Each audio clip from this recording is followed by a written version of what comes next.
Based on the National Population Health Survey 2022, hypertension affects 1 in 3 Singaporeans aged between 18 to 74 years old. Yet, less than half of the adults are aware that they have hypertension, as they may not feel any symptoms until their condition has reached a life-threatening stage. Through this session today, we hope to uncover the secrets of hypertension and learn about the ways to take action to lower blood pressure for a healthier you. Today, we have Dr. Jeremy Chow, cardiologist and electrophysiologist at the Asian Heart Vascular Centre, who will be answering your questions on hypertension. If you have any questions regarding high blood pressure, please raise your hand later for the Q&A session. Without further ado, Dr. Chow, please.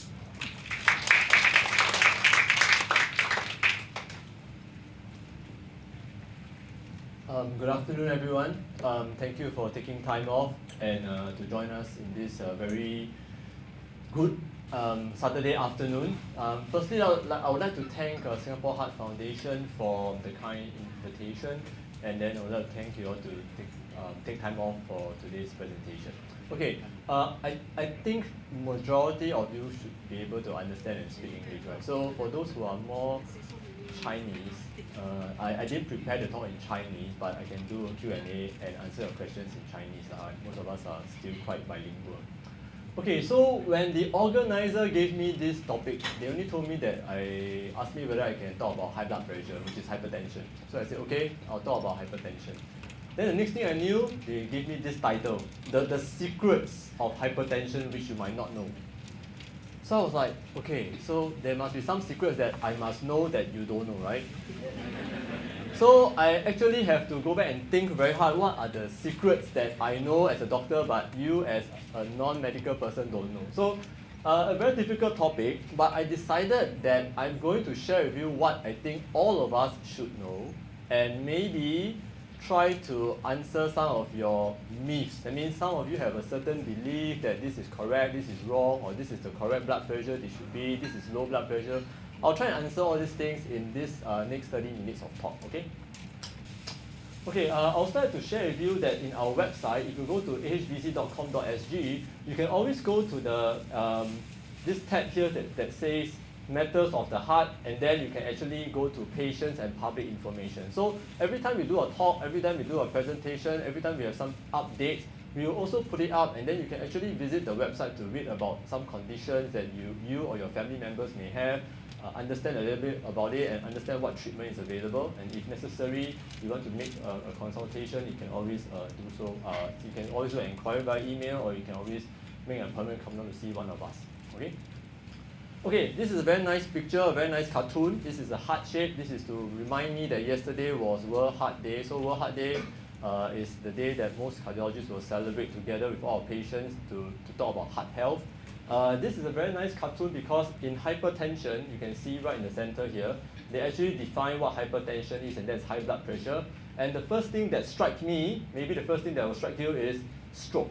Okay, so hypertension and stroke is very closely related. So if we want to treat hypertension, we want to prevent stroke. And I think everybody knows what stroke is, right? 中风. So stroke is not something anybody wants because it's not reversible. Some patients who are lucky will be able to still function. Majority of patients who are not so lucky would not be able to function independently. So treating hypertension to prevent stroke is a very important reason to watch out for blood pressure issues. Okay, so in order to understand the talk, you must understand the numbers. What are we talking about, right? So there are always two numbers, and a lot of patients ask me, what does a number mean? So the top number, when you press the machine and you get two numbers, the top number is called the systolic blood pressure. It's how hard the heart needs to squeeze for the blood to come out. Okay? And then the second number is the diastolic blood pressure, which is how good the heart relaxes. So it's not good enough if your heart squeezes very, very well without a high blood pressure, but it doesn't relax very well. So both numbers are very important. Okay? And with these two numbers, then you have a whole range of questions that will come on, which is higher, which is lower, which is more important. But to put things in simplicity, if you measure your blood pressure and you're always getting around 120/80, 120/75, 125/72, you're all right. You should be fine. Okay? So first question, a lot of patients will ask me when they see me in the clinic or when they meet me in talks, Doc, do I have high blood pressure? What do you mean by high blood pressure? What's the definition? I pull out our most powerful literature. It's called the Straits Times. I think everybody reads Straits Times. Most doctors don't read Straits Times, but everybody else reads Straits Times. So whatever is in Straits Times is like a golden truth. So the Straits Times actually published the guidelines in Singapore guidelines. So we forget about US guidelines because we are not Angmo, right? We are Singaporean. So Singaporean, we have a different set of guidelines. Normal is below 130/80, right? So if you always measure your blood pressure, 75% of the time is below 130/80, you're fine. Okay? You can accept 25% of fluctuations. Why? Because sometimes you can get angry, sometimes you can get upset, sometimes you can quarrel with your husband and wife, and then blood pressure will go up. That's why they say blood boil, right? Sometimes your kids make you very angry and you feel like pulling out your hair. So those 25% of the time that's not so normal, it's okay. But 75% of the time should be below. If you have above 140/90, then unfortunately you have high blood pressure or hypertension. Okay, so the first take home is 140/90 and above is not good. And it doesn't have to be both numbers. If you have 145/85, you have hypertension. Okay? If you have 138/100, you have hypertension. You don't need to have both numbers to have hypertension. Alright, so this is the very first takeaway. This is the reference range. 130/80 is normal. Okay? Unfortunately, there are 5 figures here, so you cannot buy 4D. So you're going to take out one of the numbers if you want to buy 4D. Okay, what's so important about blood pressure? Many studies have shown us, and this is all the way back 20 years, 2002, 2003. We know that if your blood pressure is below 120/80, your risk for any heart complication, be it a stroke, heart attack, heart failure, is same as population norm. That means population normal will be 1-time risk. The moment your blood pressure goes up to 135/85, you have 2 times risk. Okay? The moment you hit 155/95, you have 4 times the risk. So whatever complications related, the higher the blood pressure, you double the risk exponentially.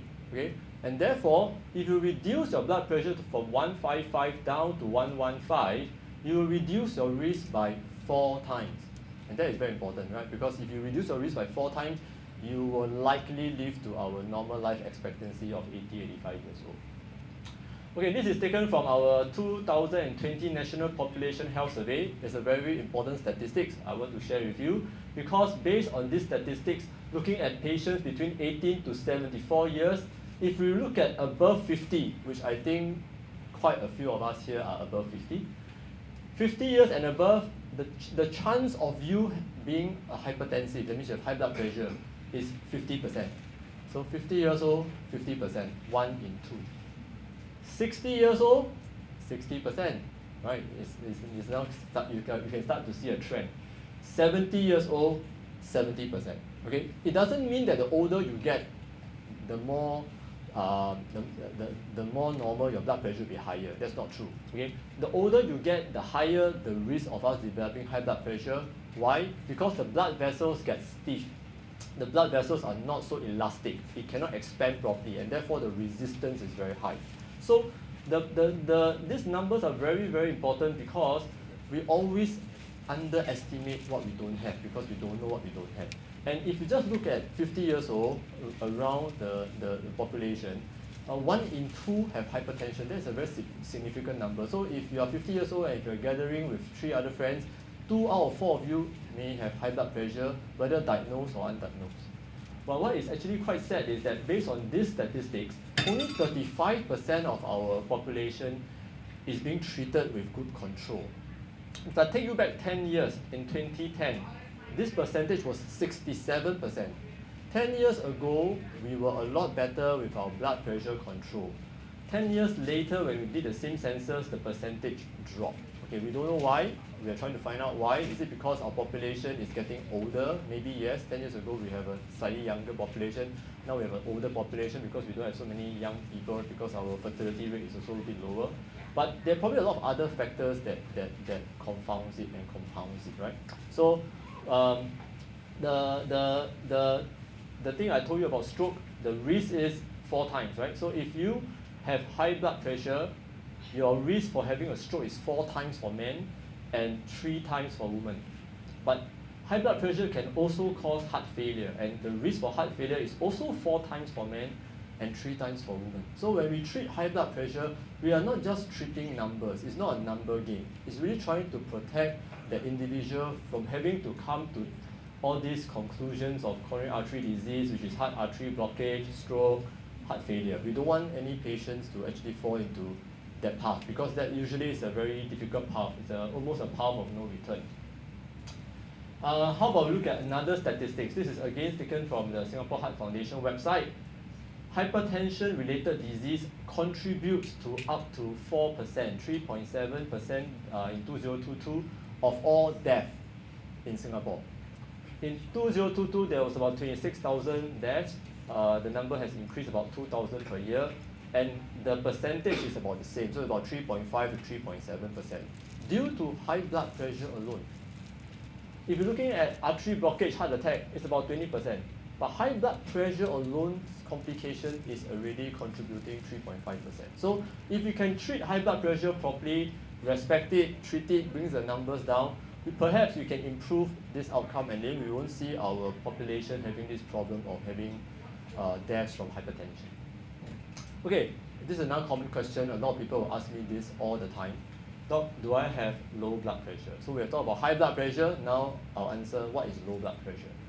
So low blood pressure usually refers to a situation if you are on medication and your medication is too strong.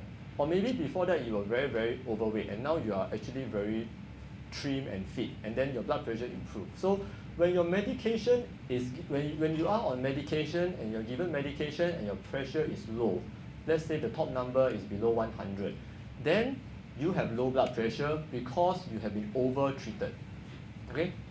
It is usually not going to be quiet. It will give you some symptoms. And the most common symptoms will be lightheaded, giddy, you will feel tired, you feel lack of energy. Sometimes you see the vision a bit blur because you cannot really see clearly, and you are on blood pressure medicine. Then maybe you should visit your doctor and let your doctor know that perhaps my blood pressure is a little bit too low and I need to reduce the medicine, or I need to adjust the medicine, or I need to change the medicine. This also happens, unfortunately, in our ICU patients when they are very sick. When they are very sick and the infection is overwhelming, especially in the last 2-3 years, you have heard about COVID, all those patients will have very low blood pressure because they are very sick. So in those patients, we need to use blood pressure support medication to support them. Okay, these are the true situations when you have low blood pressure. Either you are very sick, or your medicine is too strong, you're over-treated, or you have improved in your overall health and therefore you don't need such a strong dose of medication anymore. If you are perfectly fine, and most of the time ladies, you see this more often, you have a blood pressure that is just 100 or 99, 97, 101, but you are not on medicine and you're not unwell, you're not in ICU, then this is your normal blood pressure. This is the blood pressure that your body needs to survive and to function. So your body doesn't need anything more than 100, it doesn't need to pump so hard. So this is normal, and in those patients, you will have nothing, you have no symptoms, you will function normally. In fact, you feel like everything is alright, except when you put on the machine, it says 97/68. But that's normal. Alright, so if you have a low blood pressure, that's a good news, and you keep it that way. But for those individuals who have a low blood pressure, and suddenly you notice your blood pressure is 130/80. So all the time you are 90-something, 90-something, 90-something, then one fine day, you are 130/80. Okay, then you need to go and see a doctor.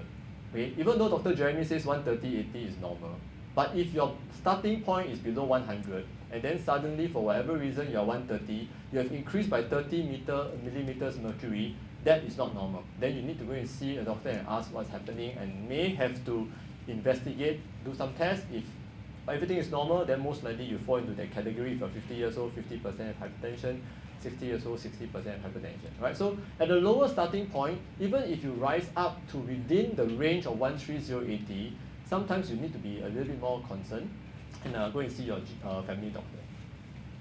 Okay, hypertension runs in my family, from my akong all the way to my cousin, all have hypertension, so I will have it, so be it, right? Answer is, that's unfortunately true. There's a genetic component. If everyone in the family has it, it's very hard for you to run away from it. But it doesn't mean you don't do anything, right? There are still things you can do. You can try to avoid smoking, you can try to not be obese, you can try to lose weight, try to take less salt, you can try to exercise more, you can try to not put yourself under a lot of stress. All these things can be done. You just have to do it, and you have to try to do it. If you don't do it, then you just have to accept that hypertension is going to stay there because you're not making an effort to invest in your health. But there are other causes of hypertension which can be reversed.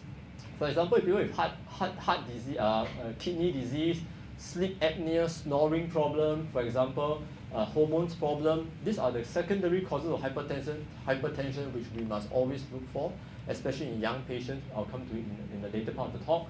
And these are something which we can treat, and if you treat them, the hypertension will reverse, it will disappear. You don't need perhaps to take medications for your blood pressure. Okay, first thing I want to clarify, the first myth.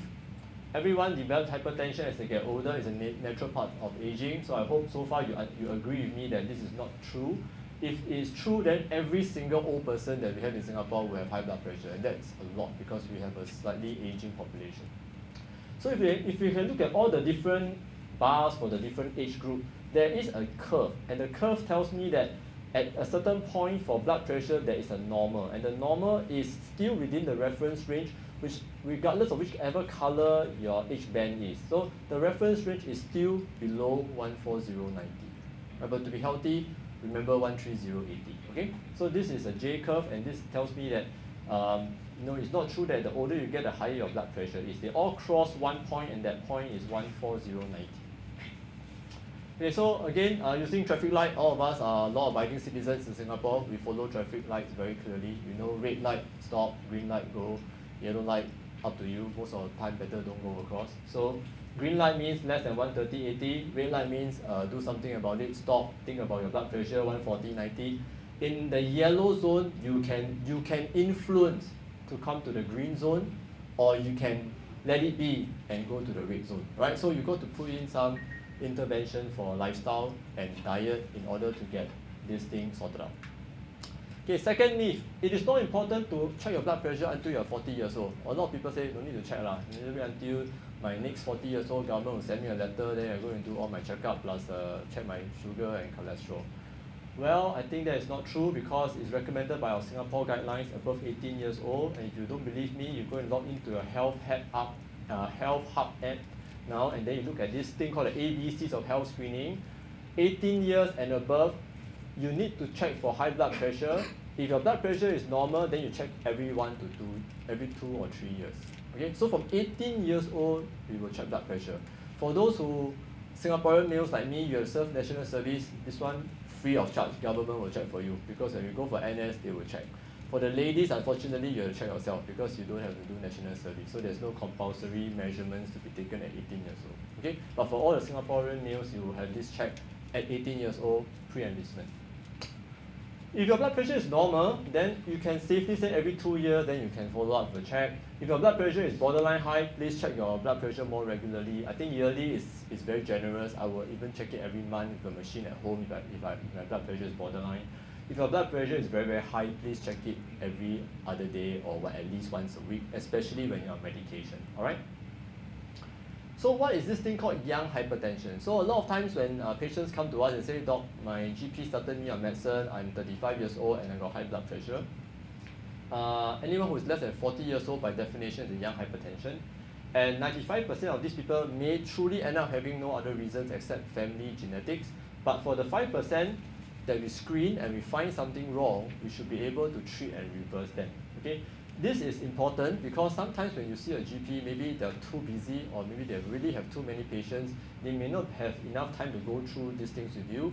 But if you come to see a specialist, be it a public sector or private sector, when you have high blood pressure detected under the age of 40 years old, we will do some tests to screen out other causes before we put you or commit you to a long-term medication. Right? I think that's very important because if we missed it, then we may have missed the opportunity to cure you from hypertension. Okay, a lot of patients say, let's just focus on one number. I don't need to worry about both. I just focus about the top number because the top number is important. The bottom number, not so important because I'm scared of stroke. Well, I guess the truth is that both the top and the bottom number, as I mentioned, is very important. It's very important because this study published more than 30 years ago, 1992, shows us that if your blood pressure, this is the top number, systolic, this is the bottom number. So if you have a normal top number, but your bottom number starts to go up from 70 to 80 to 90 to 100, your risk of having a heart-related death will go up, even though your top number is 120 to 135. Okay? And importantly, if your top number is totally normal, less than 120, but your bottom number is always in the 90s, it will also go up. And the amount or the risk is actually no less than a person who has a higher systolic blood pressure. Right? So both blood pressure numbers are important. So when we are looking at blood pressure, we are looking at both numbers. But what is very good is that most of our medicine will bring down both numbers. So there are very few medicine that only bring down one number. Right? So most of our medicine that the GP will give you, your primary health care will give you, will affect both numbers, because we understand that both numbers are equally important. Okay? My blood pressure readings at a doctor's office is always high. It's always I'm anxious lah, it's white coat lah, every patient will tell me the same thing. I said, yeah, it's okay, it's fine, I'm not so concerned. I can give you 20% discount on your blood pressure, see what the number is, go home and measure yourself. Alright, I always tell patients, if it's always high in my clinic, I will accept. But if it's always high in your own home, you cannot accept. Okay? Because if you always measure at home and it's high and you ignore it, then you're just waiting for something to happen. Okay? Because at the end of the day, there's no other excuse to find if your blood pressure is high at home, in your own home environment. Okay? I mentioned this before, that anything less than 135, 85, at home, you check, it should be good. 75% should be below this target. 130, 80 is still a better number. This is a few years back, but 135, 130, if you are below that, you're fine. Okay? There is a test that you can do to say that, hey, is it because you're in the doctor's clinic, so you're tense, you're anxious, therefore it's high, and then maybe at home it's also a bit high and you don't know why. Then we do a 24-hour blood pressure monitoring. This is used to exclude hypertension. It's also used to pick up some of the other abnormalities of high blood pressure, right? So this is the old style where you need to wear something on your hand for 24 hours, you cannot shower, it's a bit cumbersome, a bit painful because it will squeeze 3 to 4 times an hour to get all the numbers, and then you average out all the numbers. Today, with technology, just like most of us have a very handy phone which can surf the internet and do all your bank transaction and even take the MRT, there is going to be, and it's already available, a system where you can just stick a sticker onto your body and it will measure certain parameters. It will need to be validated with the first blood pressure measurement, then subsequently it will automatically calibrate and check your blood pressure throughout the day. For 18 years and above, this has been FDA approved and it is sensitive enough to give us a good reading comparable to the old style of blood pressure check. And I think this will be more useful over time because it's not painful, it doesn't cause you any discomfort, you can sleep well, and give us a same set of readings. So this is a different set of ambulatory blood pressure monitoring system that is now currently available. Okay, I know my blood pressure is normal, doc. I don't need to check. Why? Because I feel well. Unfortunately, 1 in 2, I think just now MC Thomas has already said, Terence has already said, 1 in 2 adults have hypertension but they are not aware. And that's because they don't feel anything. If you don't feel dizzy, you don't feel nausea, you don't have nausea and vomiting, you don't have nosebleed, you don't have breathlessness, you have no fainting, you have no tiredness, you got no chest pain, you got no blood vision, means I got no blood pressure. Then the answer is that is not true. Alright? Unfortunately, that is not true. 50% of patients unfortunately have no symptom. And the only thing that will pick up is that simple machine that you buy and put on your hand and press the button. Then you'll know whether you have a normal blood pressure or an abnormal blood pressure. Okay? This is a very famous question and every patient will ask me, can I don't take medicine? Okay, first you must understand that the doctor is not a drug peddler. He's not there to peddle drugs. He's not there to force you to take medicine. He's there to help you to get something abnormal back to normal. While you want to do all these things, which will take time, alright? Nobody can lose 5 kilos tomorrow. unless you go for some crazy surgery, right? So if you want to lose 5 kilos, you need time. How long do you need? On average, 2 months. So in 2 months, is it safe for you to have that kind of high blood pressure based on the risk? No. So your doctor has to give you medication to take while you try to lose weight, because you're not going to lose weight 5 kilos tomorrow, right? Same thing. You can say, I will go diet. Yeah, you can go diet tomorrow, but you won't see the impact of the diet immediately. So it takes time, right? So all these things that you want to do, you can do and you must do, but it takes time for it to happen. And while it takes time for it to happen, then it makes all the sense for your doctor to help you to bring down your risk by controlling your blood pressure. Okay? But if you do it very well, like weight loss, you can actually become normal. And I have seen patients really put in the effort to lose weight and become normal, and they don't need medication. It can be done, but it's not easy, and not everyone can do it. Alright, so it is possible, but not everyone can do it, and not everyone will achieve the same result, even though you achieve the same weight loss. Okay, so all this have to be done because you want to make sure that you don't become excessively overweight and don't become so sedentary. You need to exercise and you need to monitor how much salt you take. So these are important non-medication related intervention, right? Okay, I'm going to come to the end of my talk soon. I want to share with you 2 conditions that I think is extremely important. The first one is obstructive sleep apnea. Obstructive sleep apnea, in layman's term, is snoring. Okay, so snoring is a sound pollution problem. Everybody at home will say you snore, very loud, very noisy, cannot sleep.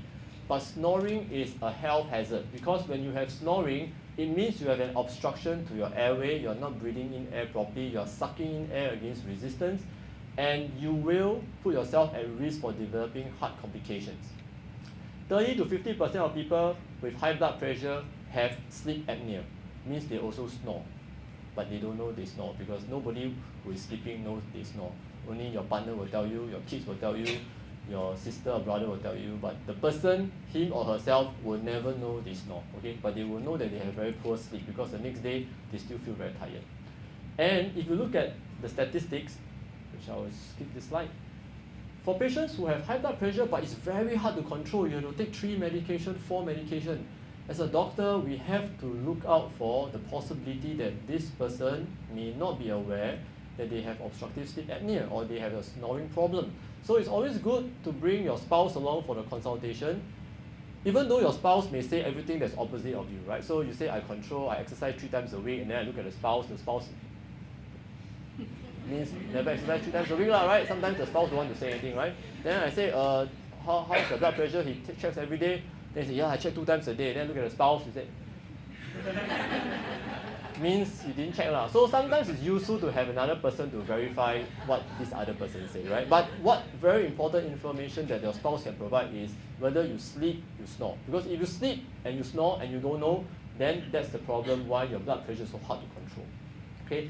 And it's also very common to see heart rhythm problem as well as let's say 35% of patients with hypertension actually have undiagnosed obstructive sleep apnea. Okay? Okay, why I do an ambulatory blood pressure? Remember just now I asked you to do this 24-hour thing that you wear. So you can actually have this kind of data. So if you are awake, your blood pressure will be higher. When you are asleep, your blood pressure will be lower. And then when you wake up, your blood pressure will be higher. Okay, so this graph will answer all your questions why when you wake up, your blood pressure is higher, but when you go to bed, your blood pressure is lower. That is because this is how the creator of life wants it to be. This is normal. When you sleep, everything should go into relaxed mode. 3 hours or 2 hours before you wake up, the body prepares to wake up. And therefore, the moment you wake up, your blood pressure will come up. Why? If not, you will always faint when you wake up and go to the toilet. Because your blood pressure is still here, it's still down here when you're supposed to be up there. Therefore, your body has an automated reflex. So this is normal. So it is normal to have a higher blood pressure in the daytime when you wake up, if you check it at 8 a.m. or 7 a.m. after you wake up, before food, and versus at night before you sleep. Okay? Whether you're on medicine or not, this is normal. For patients who have sleep apnea, this is abnormal. You may have a borderline blood pressure in the daytime, but the moment you go to bed and sleep and start turning on the sound for snoring, it will go up and up and up and up and up until you wake up. Okay? This will not be detectable in any other way, because nobody in the right frame of mind will put a blood pressure machine and go and sleep and then wake up every 10 minutes to check it. Because if you do, you will never have normal blood pressure anyway, because you never sleep, right? And you cannot expect your spouse to do it because she also needs to sleep. He or she will also need to sleep. So the only way to pick this up, unfortunately, is a 24-hour blood pressure machine. And once we pick this up, we probably know where the root of the problem is. So about 3 months ago, a GP sent me a patient with something that I don't think he has. He was started on high blood pressure. I took a history. I found from a partner, the spouse, he snores. So I did a sleep study, turned out to be correct, put him on treatment. Today, he's seeing me without having to take blood pressure medicine. But he needs some treatment for his sleep apnea, and his blood pressure condition improved and resolved. All right? If you don't do the test, that gentleman will be taking blood pressure pill for the rest of his life. And yet he still doesn't know that he has this problem which is affecting him every day in his sleep. Because we all sleep at least 1/3 of our life. Like it or not, that's the statistics. If you are told to sleep 8 hours and there's only 24 hours a day, that's 1/3 of your life. Okay? If you sleep 6 hours, it's 1/4 of your life. So our lifespan, we spend 1/3, 1/4 to 1/3 sleeping. Okay? And that's important because we need to regenerate. Okay, so this is a very complicated slide to just remind me to tell you that OSA, sleep apnea, is not a snoring problem. It's a very complex medical problem that can also affect patients with diabetes, high body weight, and because of all this interplay, you can affect your heart and heart function. Okay, so this is a summary slide, very medical, but I think it's useful to share with you. This is the other thing that I want to stress today. Hopefully this is a very important take-home message. Okay, high blood pressure or hypertension can lead to heart failure. Okay, so for those people who don't know what heart failure is, heart failure means your body, your heart cannot cope with the demand of the body. The heart is weak, it's not pumping efficiently, and then you get all the signs of water retention like swelling the legs, breathlessness when you walk, etc., etc. Hypertension will make this worse or contribute to this because it will add additional workload to the heart. It will cause the heart to expand or enlarge, and then it will also cause a lot of damages to your blood vessel because the pressure in the tubes are so high, it will cause a lot of inflammation in the blood vessel. Right? What is actually very scary, which you all don't know, and this is taken out from our medical literature, this is from one of our medical Straits Times. It's called the New England Journal of Medicine. This is the one that all of us look at. If you have heart failure and end-stage heart failure, the death rate, the 1-year death rate, is the same as someone who has advanced pancreatic cancer. It's higher than someone who has lung cancer. It's higher than someone who has blood cancer. It's even higher than someone who has AIDS, HIV. Right? So between the 4 to choose or 5 to choose, it's best not to choose anything. But if you want to choose something, don't choose heart failure, because the 1-year death rate for end-stage heart failure is worse than cancer, HIV. But of course, I'm not here to tell you to get cancer, or HIV, right? But I'm telling you, it is not a condition that you should just ignore because the 1-year death rate is very high. In fact, when we say, sorry, Mr. So-and-so, you have heart failure, what does that mean? That means in 1 year's time, there's a 20% chance you won't be able to come and see me anymore because you pass away. In 5 years' time, there's a 50% chance I won't be able to see you anymore because you pass away. In 10 years' time, there is a 70% chance you are not around. That is when the doctor tells you, sorry, so-and-so, you have heart failure. From that day onwards, this is the clock. And it's very hard to reverse. But it can be prevented. Right? So I think prevention is always better than cure.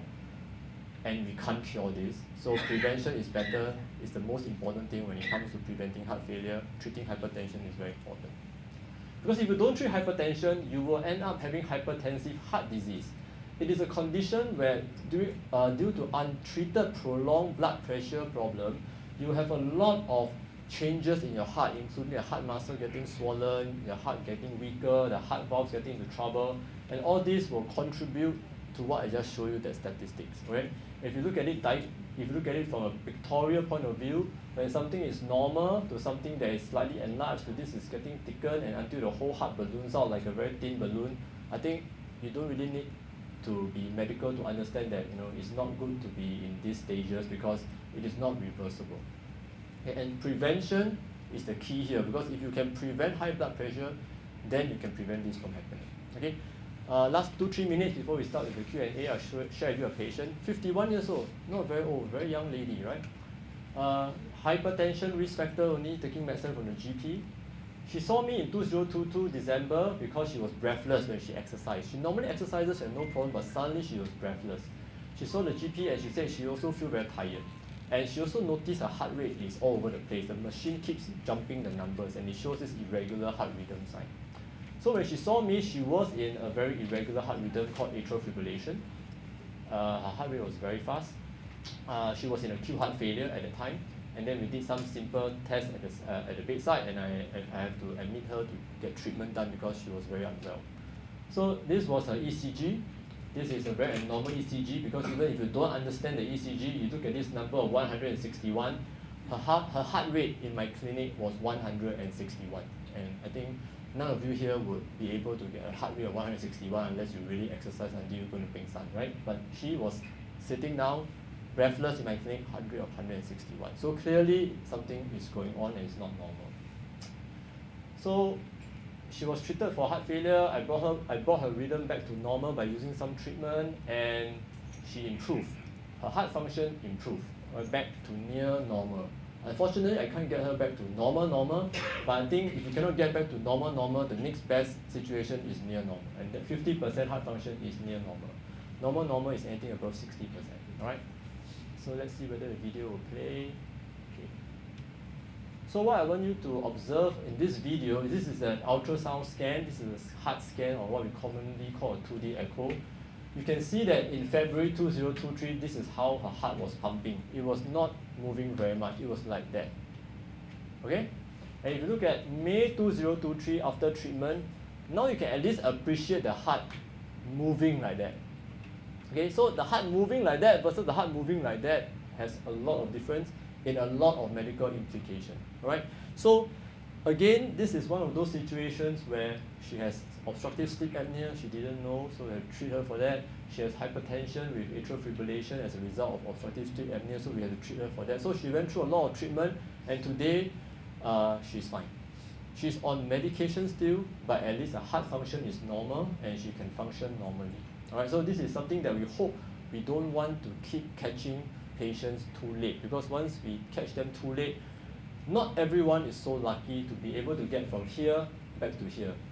A lot of us may just end up being here and then we count time, because that's your 5 years, 7 years, 10 years, right? Okay, so the take-home message for today's talk, I just want to quickly summarize simply. Hypertension is a chronic disease and is common after the age of 50 years old in Singapore. Hypertension can be silent, so regular check is important. You need to check yourself. Okay, I always tell patients that you invest a lot of money in everything. You buy property, you buy car, you buy life insurance, you buy a lot of things, but nobody put a lot of attention to your own health. I can tell you that almost everything that you invest in, there is a possibility you may lose everything. You can buy a property today, and if there's a financial crisis next year, you might lose a lot of things because the property value will drop. Even if you strongly believe that it will rebound, it will still drop. But I tell you, if you invest in your health today, right, there's only one thing that will happen, and you will win. You will definitely win, and you will see the benefit on yourself, right? You buy insurance, you have to die for somebody to get benefit. That's oxymoronic, but all of us in this room buy insurance. But maybe not all of us in this room invest in our own health. So you got to invest in your own health in order for you to see the return yourself, right? You need to live healthy, then you can enjoy life, all right? So hypertension can lead to a lot of severe heart disease and the complications, and therefore prevention is really better than treatment. It's too late when you come to see a specialist, because by then you have a medical diagnosis, a problem. It's best to not see a doctor because you don't need to, but once you have to see a doctor, it's best to see a GP because it's still very early. It's not good to see a specialist. It's not good to see a sub-specialist, means your problem has gotten more and more complicated. Alright, so with that, thank you very much. Let's do some Q&A.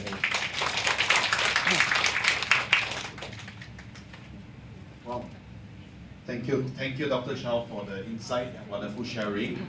So right now we'll open up to the ground for the Q&A. If you have any questions for Dr. Chow, you can actually just raise your hand. Okay, one by one, I'll be passing the mic. This gentleman here first. Okay, so I think the question is, does the heart rate has any influence on the blood pressure, right? So the answer is yes. The faster your heart rate, the higher your blood pressure. How do we know that? Because when we exercise, our heart rate goes up, and during exercise, when you run a patient on a treadmill, we have a blood pressure machine that will measure blood pressure and it will go up. So heart rate and blood pressure will go up together. So if you have a higher resting heart rate, you may have a higher blood pressure, correct? But it doesn't mean that it's normal. You need to bring down your resting heart rate. So the question is, why do you have a higher resting heart rate?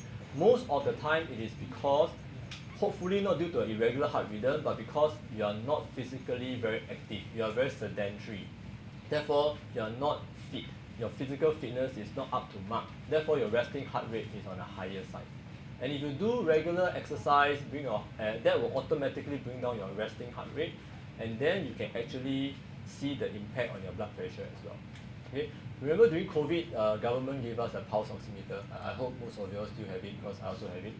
If you got nothing better to do, sometimes you just take out the pulse oximeter and put it on your finger and wait for 1 minute, and hopefully here this message says that your pulse is regular, right? That is something that you can do as a simple screening, and it's still very useful today.